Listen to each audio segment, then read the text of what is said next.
Greetings and welcome to another installment of Easy SPSS. I'm Dr. Gross, and in today's tutorial, we're going to explore the MANCOVA, or the multivariate analysis of covariance. And this is going to test whether differences among groups on multiple dependent variables are statistically significant when considering those dependent variables together and while controlling for, in our case, one dependent variable or covariate, but you could do more. So in our example today, we're going to examine how exercise level, the IV, affects height and weight, the DV, with the DVs, but while controlling for age. I think age is skewing my results, so I want to control for it. Like the MANOVA, analyzing these simultaneously reduces error.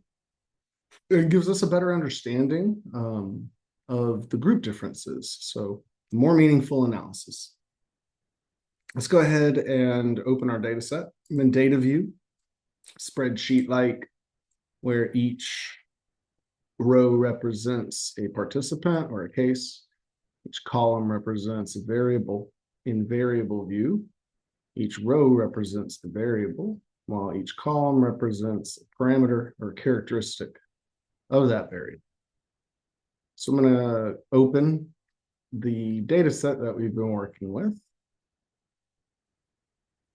And in variable view, you can see all of our variables and then all of the information about those variables. Something new that we did last time, we introduced a missing value code. These were originally blank. However, for height and weight, we went into variable view for height and weight and went over to this missing column and identified those blank cells as missing values by this code. Okay. Value labels. Code to description. Sometimes helpful. So, like any parametric tests or tests, there are assumptions that have to be met in order to run them. And a couple of them we can look at before we run the analysis. And most of them we can do in the analysis itself. And I will show you as we go through. But first, we can go ahead and generate this output for linearity and normality of residuals and outliers. So those two we can look at before. And these, homogeneity of regression, covariance, variance itself, we'll check that when we run the MANCOVA and interpret the output.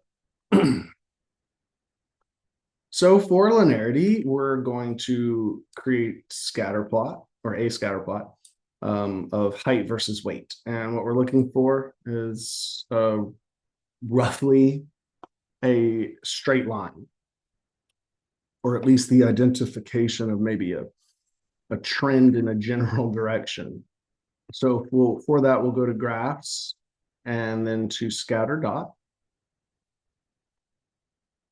And then we're going to plot height versus weight. So I'm going to select simple scatter. And I'm going to right click to display variable names. It's easier for me. And I'm going to move height over to the y-axis, and I'll move weight. You can just drag it over to the x-axis.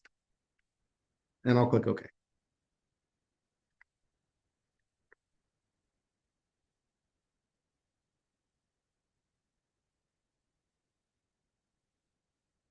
Yeah. Roughly straight, right? General trending, I can see it's set in that way. So roughly straight line, linearity confirmed. Let's go down here real quick and normality of the residuals and the outlier check. We can do that ahead of time. So the residuals are the errors, and they should be approximately normally distributed and free from any extreme outliers. And we can check that by going to the explore function. We can do that straight from the output window. So we'll go to analyze. I'm right here. We'll go to analyze, descriptives, explore. And I'm going to move my dependent variables over to the dependent list. Right here. And we'll move height, and I'm going to hold down my control key and then select weight. I'm going to let my control key go. It keeps those highlighted. I can just move them both over at the same time. And we're going to select statistics and have it identify any outliers for us. And then plots. I want to go to plots and then check normality plots with tests. I don't like the stem and leaf. Histograms are you can get more out of it. You can infer more from a histogram, at least I can, than a stem and leaf. So I'm going to deselect stem and leaf, select histogram, and box plots are automatically generated, so I don't have to do anything to generate a box plot. And we'll click continue or okay. And looking at our explore stuff, case processing, we have 30 valid cases, 2 missing cases. SPSS identified those -99s and removed those cases from the analysis. So I'm looking for normality. So I'm looking that it's not highly skewed. So as long as it's falling, skewness and kurtosis within an acceptable range, ±2, it's generally acceptable. So these are close to 0. That's great. And then this is close to 0. -1.4 falls within the acceptable range, but you could say that it is in some way kurtotic or platykurtotic.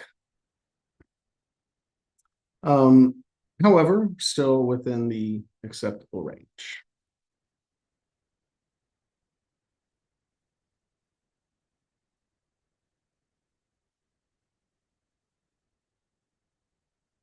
And so we do have a couple of cases, especially in weight,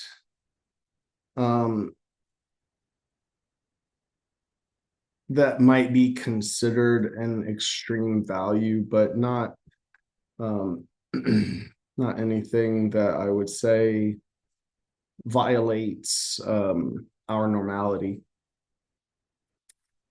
So if we look at the test of normality for height, it does not violate these. It's not statistically significant, so it does not violate normality. So assumption is checked off, safe. This is slightly below 0.05, which we should proceed with caution now. However, the KS statistic is not statistically significant. It's definitely above 0.05. So again, I'm gonna say that it's adequate enough to proceed. And then I can further support that by kind of looking at the histogram. Does it kind of follow a normal curve? Yes. Is the normal QQ plot trending? Are the data points trending kind of around that line?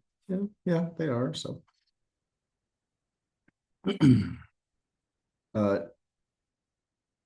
no identified extreme outliers in the box plot.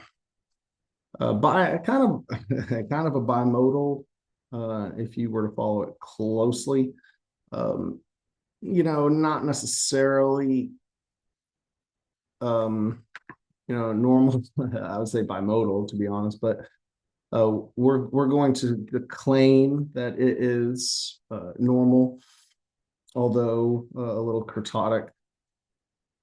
If we look at the normal QQ plot, it is, it does differ. It does have some distance from that line, but it trends fairly close to it enough. And given that the skewness and kurtosis values are within acceptable ranges, and there are no extreme outliers present, we're going to go ahead and say that it is normality is generally supported, though we should proceed with caution when it comes to weight.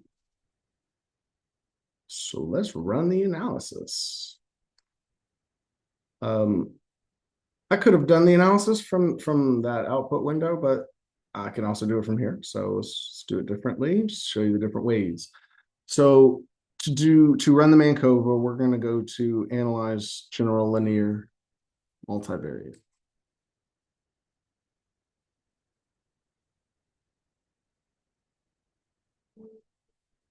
And I'm going to right click to display variable names, makes it condensed and easier.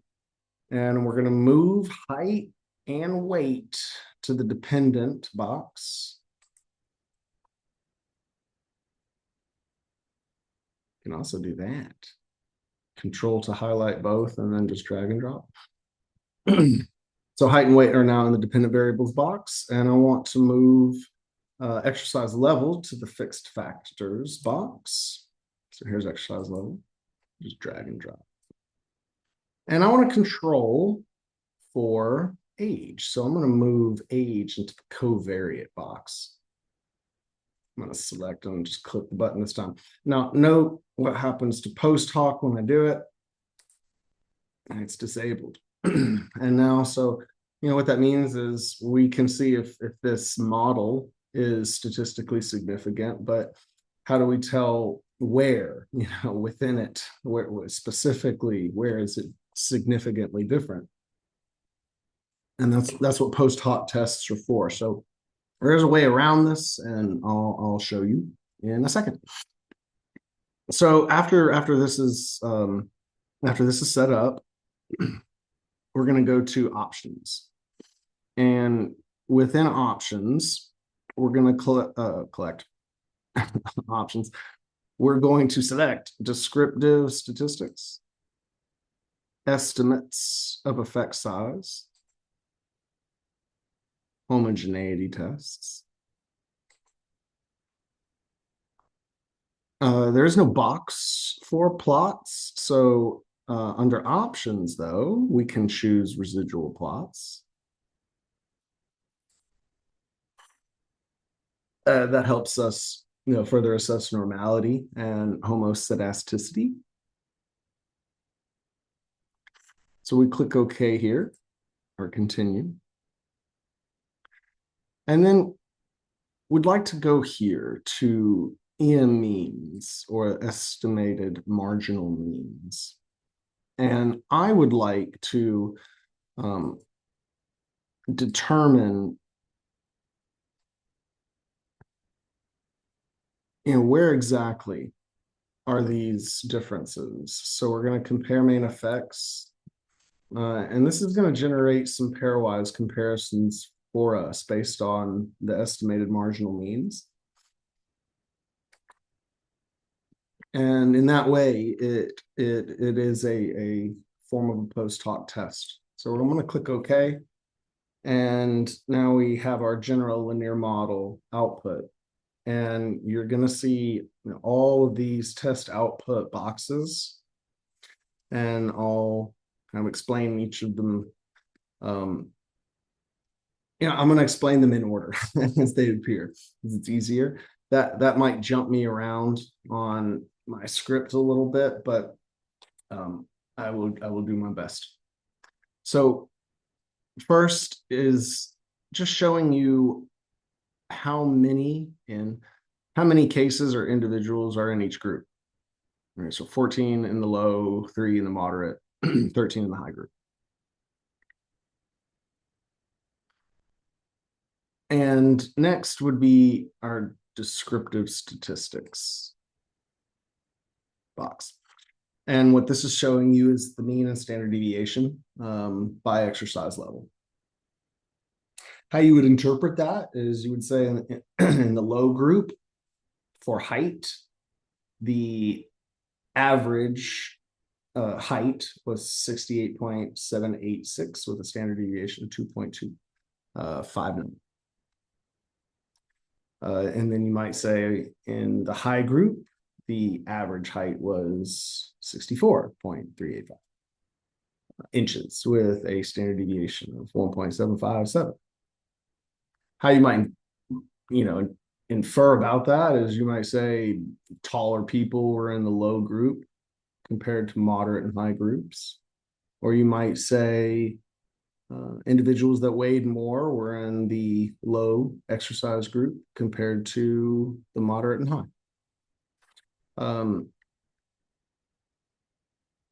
Now, the standard deviation, how you might interpret that is, these are pretty low. So height, really didn't vary that greatly among participants, but, weight, standard deviation of 15 is pretty high. So, a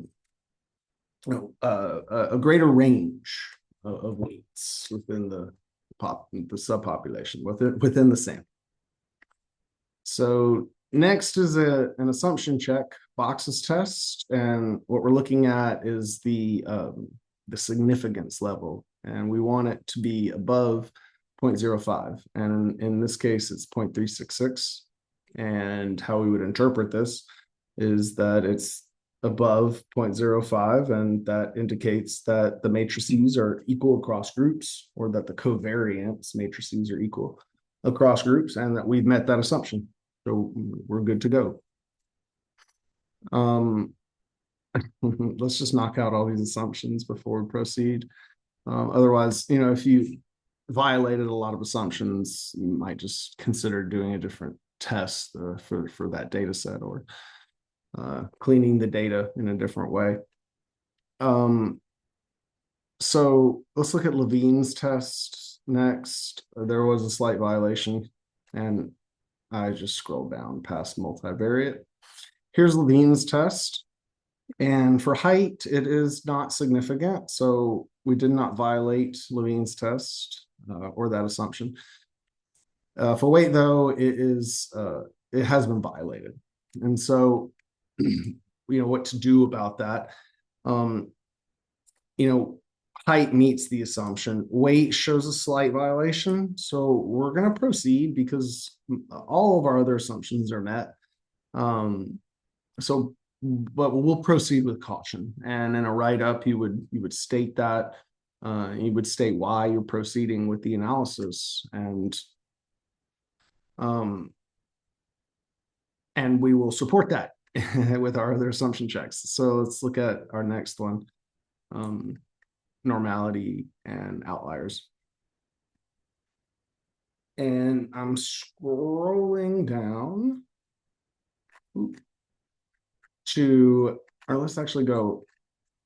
let's go up first and look at, our QQ plots again. And if those QQ plots are, following the diagonal, which, weight or height definitely did. And, there is some distance, but it's pretty close. And also weight, it was, it's fairly close. It's not all over the place. And it's kind of following that trend line fairly closely. And then when we looked at the descriptives, we did not see any violation. We're within a positive -2 range. So again, that further helps us support normality. I'm going to go over here real quick since I'm all the way up here, and just like to go back to my general linear model. I'm all the way up here and explore those QQ plots. All right, so here we are back down into our general linear model. Again, the QQ plots, they followed pretty closely. No violation in skewness or kurtosis. Most of them are near zero. All of them are within the positive -2 range. We'll look at the residual plots real quick. And, what we're looking at is the standard residual versus the observed most of the time. And if it shows a random dispersion around zero, then it's supportive of normality. And you can see that for, height it's not really any kind of trend line. You're looking for a kind of funneling shape or clusters or grouping. Now, weight, you kind of see some clusters, but no real random or no real pattern necessarily. I see some grouping. And although this is linear, it's not really funnel shaped, and so I'm not necessarily concerned again. Further supportive of normality. So now let's look at this multivariate tests box, and what you're looking for are the Wilks lambda, the Pillai's trace, Telling's trace, Roy's largest root, but you're looking at this line right here for the exercise level. And if we if we look over, we can see that it is significant. So the test yielded a significant result at less than 0.001 level of significance. And you can see the partial eta squared, which is an estimate of the effect size. So what this is saying is that when controlling for age, height, and weight account for roughly half of the variance among groups, or it explains the variance, or at least 50% roughly of the variance among those exercise groups. So now that we've indicated a significant multivariate test,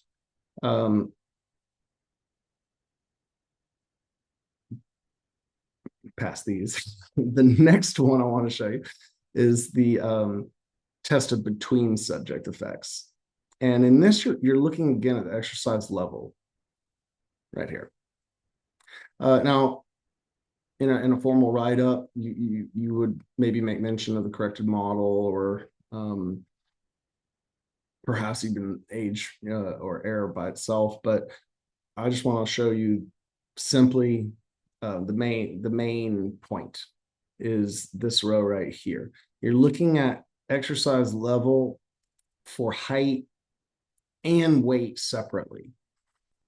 And basically what this is this is now run a separate ANOVA basically for each height and weight against exercise level. And I see that if you follow this over, it is significant for height and it is significant for weight. This told you that together height and weight are significant, have a significant effect on exercise level. Now this is telling you that, okay, even separately, they affect significantly exercise level groupings. If we go over to the effect sizes, the partial eta squared, I didn't mention that, 0.482 for height, and for weight, 0.76. That's large effect sizes. So, how you would interpret that is you would say that exercise level grouping, 48% of the variance or the reasons why people might be grouped there can be explained by height, even more so by weight. That's 76. It's not exactly how you would say it or interpret it, but it's a good way to look at it. It accounts for a large proportion of the variance.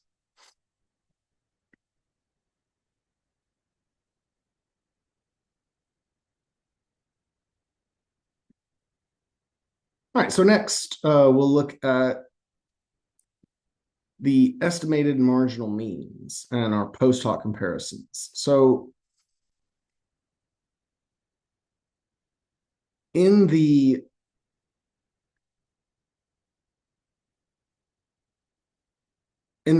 estimated marginal means,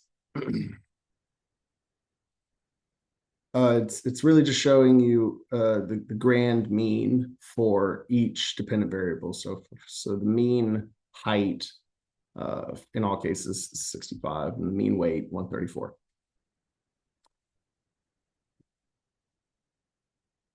Now, here in the pairwise comparisons is where you'll really see where the differences lie. And so what you're looking at is you're looking for comparisons of height and weight by group. And so here I have my dependent variables, height and weight, and I have my exercise levels or exercise groups, low, moderate, and high levels.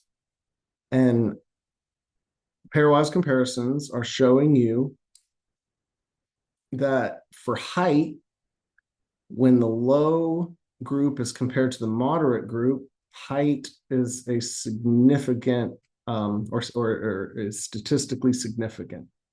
The factor is. And height is a statistically significant factor between the low and high groups as well. However, height is not statistically significant between moderate and high groups. Similarly, weight from low to moderate groups, the mean difference is statistically significant. Between the low and the high groups, the mean weights are statistically significant in their differences. But between the moderate and high groups, there's not a significant difference in the mean weight.